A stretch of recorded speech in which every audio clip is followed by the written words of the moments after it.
Olá, maratonistas de plantão, que bom ver você por aqui. Como é que vocês estão? Eu sou Eric Aoki e hoje a gente vai finalmente comentar a nova temporada de Grey's Anatomy que já começou, a 16ª temporada já tá no ar nos Estados Unidos. Aqui no Brasil ainda é aquela velha história, né? A gente depende bastante da dublagem, a gente depende do canal Sony disponibilizar os episódios, então vai ser uma longa jornada. Quem tá esperando a nova temporada chegar na Netflix vai ter que esperar ainda uma penca de tempo, porque provavelmente só chegue lá para setembro ou outubro do ano que vem. Isso porque, primeiro, a temporada tem que ser exibida inteira aqui no Brasil, tem aquele delay do Sony Channel, enfim, vai demorar um pouquinho sim para vocês, mas não fiquem ansiosos, o tempo de vocês vai chegar. Eu imagino que se você tá assistindo esse vídeo aqui, talvez você já tenha dado os seus trambiques, já deu o seu jeito de assistir o episódio também. Então vamos só aproveitar que a nova temporada tá no ar pra gente falar um pouquinho mais, e nossos resumos semanais, as nossas análises semanais também estão voltando agora. Esse aqui é o do primeiro episódio que, vamos ser bem sinceros, foi um pouco conturbado, foi um pouco corrido com esses vários pulos temporais que eles fizeram questão de colocar, mas tem vários pontos importantes e alguns deles eu separei pra gente comentar aqui nesse vídeo hoje. Eu vou ter que ser bem sincero com vocês porque eu não preparei nenhum roteiro muito específico como eu costumava fazer, porque eu sentia que muitas vezes eu tava ficando muito preso a alguns tópicos e não conseguia desenrolar bem o que eu queria. Às vezes eu queria falar de um personagem e jogar para outro tópico e voltar, e às vezes eu acho que meu roteiro me prendia bastante. Por isso hoje eu tô tentando fazer uma análise sem roteiro. É um teste, um experimento, não significa que todos vão ser assim. Se eu sentir que pra esse ficou muito perdido, na próxima semana a gente já volta com o roteiro normal. E aí a gente continua as coisas do jeito que a gente conhecia antes, beleza?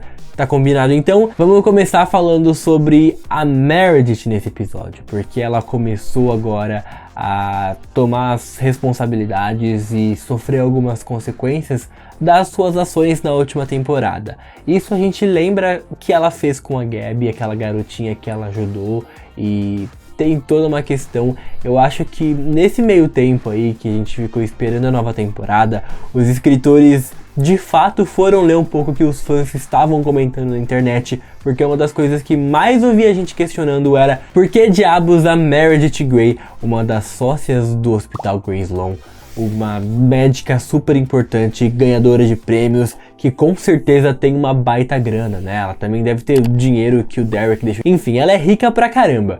Por que, se ela queria tanto ajudar a Gabi, por que ela simplesmente não foi lá e bancou isso, né? Em vez de recorrer à fraude de seguro. E realmente eu acho que esse pessoal que comentava isso tem um ponto muito importante.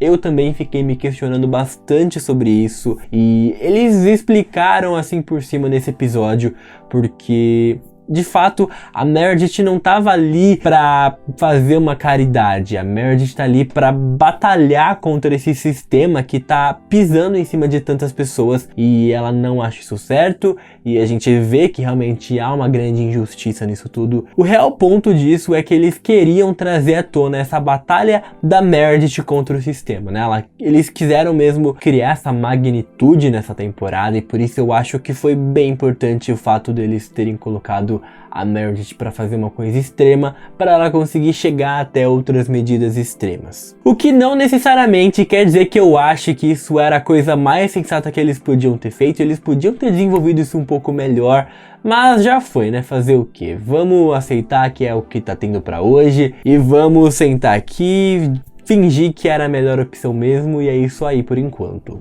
A Meredith também começou o seu serviço comunitário. Ela não está mais trabalhando no Grey Sloan, porque a Bailey fez questão de demitir tanto ela, quanto o Alex, quanto o Weber, o que foi uma decisão um pouco contraditória, principalmente agora nesse começo de temporada. Eles precisavam ter feito essa coisa meio chocante, mas isso não ficou muito bem trabalhado. Eu acho que eles podiam ter feito isso de formas um pouco melhores.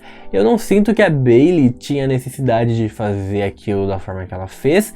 Ela podia ter tentado ser um pouco mais razoável, principalmente porque, por mais que ela está ali sendo sim a chefe toda profissional, todos eles cometeram um erro. Eu não sinto que o Weber e o Alex principalmente precisavam ter tomado as consequências de formas tão extremas. Ela podia ter sido um pouco mais razoável, até porque eles têm uma relação, eles a Bailey conhece eles, ela sabe que eles não fizeram aquilo por maldade, ela sabe que eles não são realmente criminosos, então a abordagem podia ter sido bastante diferente. Até mesmo a Catherine, que é a esposa do Weber, que é a dona da achou que a reação da Bailey foi exagerada. Dá pra gente ver que a Bailey foi um pouco precipitada nesse quesito.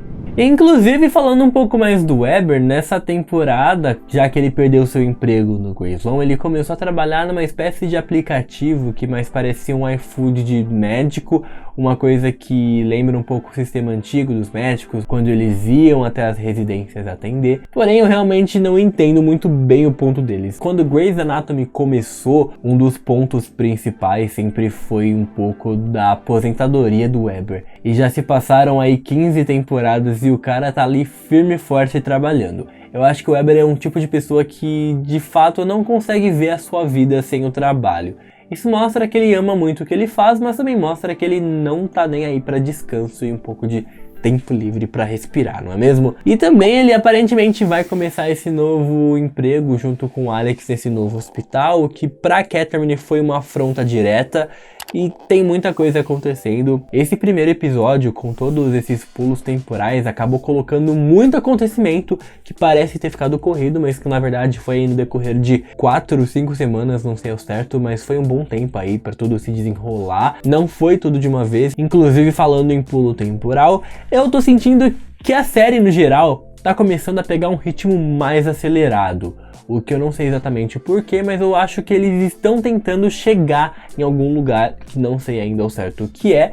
A gente vai descobrir mais pra frente. Nós também vimos o Alex e a Jo, o relacionamento deles que estava um pouco instável na última temporada, finalmente tá voltando a pegar força. A gente vê que o Alex é realmente um cara incrível e que a Jo, mesmo no meio de tanto sofrimento, ela ainda tem um pouco da sua consciência. A gente vê que ela fala algumas coisas que a gente fala, não, por favor, não fala isso, mas a gente consegue entender o lado quebrado dela nessas falas e a gente consegue ver o lado compreensível do Alex. Eu acho que o relacionamento dos dois está sempre caminhando para ser o mais saudável possível, aprendendo e se baseando nos vários erros que os dois vivenciaram na vida, né? O Alex passou por muita coisa, a Jo nem me diga, com aquele marido abusivo dela. Sim, os dois provavelmente são o casal mais saudável da série nesse momento.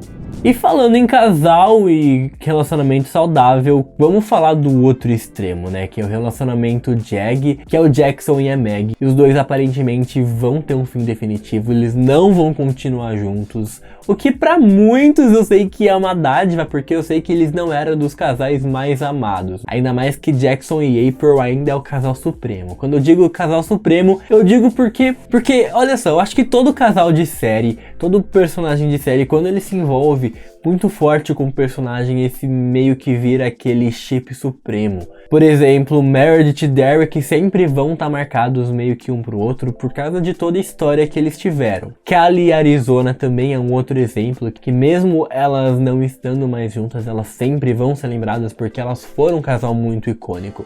Jackson e April é a mesma coisa. Ainda mais depois de todo aquele arco, quando eles fugiram do casamento, isso aí meio que marcou eles pra sempre. Vai ser muito difícil a gente superar esse casal depois de tudo que eles passaram, toda essa trajetória, e por isso eu acho que o fim de Jag é muito importante, porque se pra eles tentarem de certa forma salvar um personagem com outro relacionamento, eles precisam criar um relacionamento tão bom quanto, que tenha uma base emocional, que tenha um apoio até mesmo dos fãs, e isso é muito importante também. E a gente viu claramente que com Jag isso não era uma realidade, isso não estava acontecendo. A melhor coisa que eles podiam ter feito nesse momento era acabar com esse casal, e graças a Deus eles fizeram isso. Eu não sinto que é um exagero dizer que essa temporada começou estremecendo vários relacionamentos e também abrindo novos relacionamentos, abrindo novos caminhos para novas pessoas se relacionarem, o que é muito bom, porque a gente tá meio que quebrando o ciclo. A gente tava muito preso na 15ª temporada. Eu vivia falando pra vocês que tava tudo muito repetitivo, que eles ficavam batendo muito tempo na mesma tecla, e por alguma razão na 16ª temporada, em um episódio, eles foram capazes de dar um giro total na história, dar uma reviravolta gigantesca, e as coisas parecem que finalmente começaram a fluir, sabe? E falando em ir pra frente, como a gente não bater na mesma tecla que é o relacionamento da Ted, do Owen, da Amelia, do Korasik, do Link, esse povo todo tá todo meio enrolado aí numa situação toda estranha, relacionamento que vai, relacionamento que volta, relacionamento...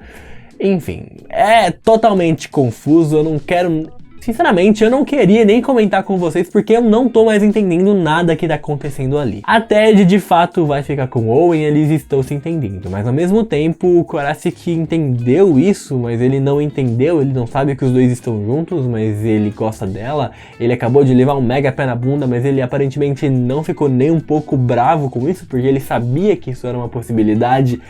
Eu não entendi direito o que aconteceu ali, pra ser muito sincero com vocês. Eu acho que não é uma questão de eu não ter entendido, é uma questão de que não fez no mínimo sentido com base na verossimilidade. Tipo, que tipo de pessoa em sã consciência acaba de tomar um pé na bunda e fica totalmente de boa com isso, sabe? Cara, em que realidade isso acontece? Em nenhuma. Porém, vamos imaginar que nessa possibilidade, o Korasik é essa pessoa toda sensata, ele entendeu. Ele simplesmente desapareceu e não exploraram isso. Era uma das coisas que eu estava mais ansioso pra saber. Como é que o Korasik ia reagir à informação de que a Ted e o Owen vão ser definitivamente um casal? Afinal, o Korasik sabe de fato que eles se declararam um pro outro, ele sabe de tudo isso que aconteceu, porque eu acho que ele não sabe, ele tá meio que no escuro ainda. Eu espero que no próximo episódio eles já comecem a esclarecer um pouquinho mais e tirar essa nuvem nublada aqui de informação estranha que tem em cima deles, porque tá uma desgraça, esse desenvolvimento dos três tá muito perdido, tá muito preguiçoso. E falando dos outros dois, que é a Amelia e o Link... eu fiquei um pouco chocado com aquela informação do final, que talvez a Amelia esteja grávida. Eu só espero que ela esteja grávida do Link, pelo amor de Deus, que ela não esteja grávida do Owen. Eu acho que não é do Owen, porque eles já tinham parado de se relacionar fazia um tempo, mas eu não consigo descartar totalmente as possibilidades. Eu consigo ver sim ela ficando grávida do Owen também. Seria o ápice, o auge da desgraça. Eu ficaria bem bravo, bem revoltado, muito puto. Eu espero que eles não façam isso. E é Grey's Anatomy, né, gente? A gente precisa aceitar que desgraças acontecem e que nessa série só tem desgraça. E é por isso que a gente gosta, não é? Eu queria falar um pouquinho mais sobre o novo possível relacionamento do Jackson, mas eu fico um pouco inseguro. Eu não tenho certeza se eu já posso comentar isso, porque eu sei que tem uma relação direta com a série Station 19. Isso também vai ter alguns spoilers da segunda temporada da série, eu não sei se eu posso comentar aqui. Então eu realmente quero perguntar pra vocês, quero que vocês me digam aqui nos comentários se nos resumos semanais de Grey's Anatomy eu posso falar mais e explorar um pouco mais sobre Station 19 também, porque automaticamente eu vou ter que dar alguns spoilers. Pra quem já sabe, tá meio contextualizado, sabem que eu estou me referindo aos acontecimentos com a morte de um certo personagem, e pra falar desse relacionamento eu preciso falar nesse vídeo aqui, então vamos deixar isso meio aberto. Por favor, comenta aqui pra mim se vocês preferem que eu contextualize com Station 19 ou se vocês preferem que eu tente focar mais só em Grey's Anatomy e corte todas essas partes que podem ser algum tipo de spoiler de Station 19. Beleza? Bom, vamos encerrar aqui então. Eu gostei bastante desse formato, que é basicamente eu discutindo e falando bastante mesmo sobre os personagens. Eu sinto que talvez um roteiro tivesse feito as coisas ficado um pouco mais fluidas, mas eu também gostei desse jeito que eu fiz. Eu não senti tanta diferença, não me senti fechado em nada. Talvez isso acabe me deixando sem algumas informações e sem alguns pontos principais, mas pelo menos desse episódio eu sinto que eu consegui cobrir todos os pontos mais importantes. Mas realmente é um trabalho em conjunto aqui. Para eu falar dos episódios eu preciso do feedback de vocês, então me digam aqui, quero sugestões pra gente melhorar, pra gente deixar isso mais dinâmico. Inclusive, eu tava pensando, é uma possibilidade bem vaga ainda, muita coisa pode dar certo, muita coisa pode não dar certo, mas eu queria fazer bate-papo ao vivo dos episódios com vocês, porque a diferença é, quando eu tô gravando um vídeo, eu tô basicamente falando pra câmera, sem nenhuma interação. Quando eu faço uma live, né, um vídeo ao vivo, vocês tem os comentários, então eu de certa forma consigo interagir, e tem pensamentos externos que afetam a minha linha de raciocínio, que cria uma dinâmica completamente diferente, mas eu gostaria muito de saber o que vocês acham disso, se vocês acham que é viável. Vamos de fato conversar. Esse vídeo aqui eu tô pedindo bastante pra vocês me dizerem o que tá bom, o que tá ruim, o que a gente pode melhorar, o que a gente pode fazer para ter uma relação mais legal, pra gente ter vídeos mais divertidos também. Então, por favor, não deixa de comentar. E se você ainda não tá me seguindo lá no Instagram, eu super recomendo você ir lá me seguir, porque a gente tá tendo também bastante conversa por lá. Super gostaria que vocês me acompanhassem pelo Instagram também. Bom, foi isso aí. Muito obrigado por vocês terem assistido e até o próximo vídeo.